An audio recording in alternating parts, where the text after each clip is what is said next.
ಮನುಷ್ಯನ ಹೃದಯದಲ್ಲಿ ಭಯದ ಸಾಮ್ರಾಜ್ಯ ನಿರಂತರವಾಗಿರುತ್ತದೆ.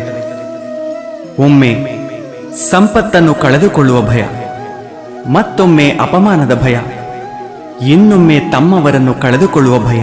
ಆದ್ದರಿಂದ ಭಯದ ಇರುವಿಕೆ ಸ್ವಾಭಾವಿಕ ಎಂದೇ ಅನಿಸುವುದು. ನೀವು ಯೋಚಿಸಿರುವಿರಾ, ಯಾವ ಸ್ಥಿತಿ ಅಥವಾ ವಸ್ತು ಭಯದ ಹುಟ್ಟಿಗೆ ಕಾರಣವಾಗುವುದೋ ಅದರಿಂದಲೇ ದುಃಖ ಉಂಟಾಗುವುದೇ? ಇಲ್ಲ, ಹಾಗೆ ಯಾವ ನಿಯಮವೂ ಇಲ್ಲ. ಎಲ್ಲರ ಅನುಭವ ಹೇಳುವುದೇನೆಂದರೆ, ಭಯ ಹೊಂದುವುದರಿಂದ ಭವಿಷ್ಯದ ದುಃಖವು ನಿವಾರಣೆಯಾಗುವುದಿಲ್ಲ.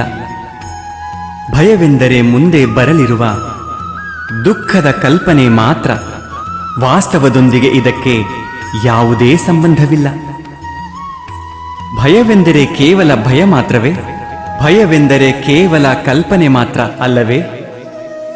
ಇದರಿಂದ ಮುಕ್ತರಾಗಿ ನಿರ್ಭೀತರಾಗುವುದು ಅಷ್ಟು ಕಷ್ಟವೇ? ಅವಶ್ಯವಾಗಿ ಯೋಚಿಸಿ ನೋಡಿ.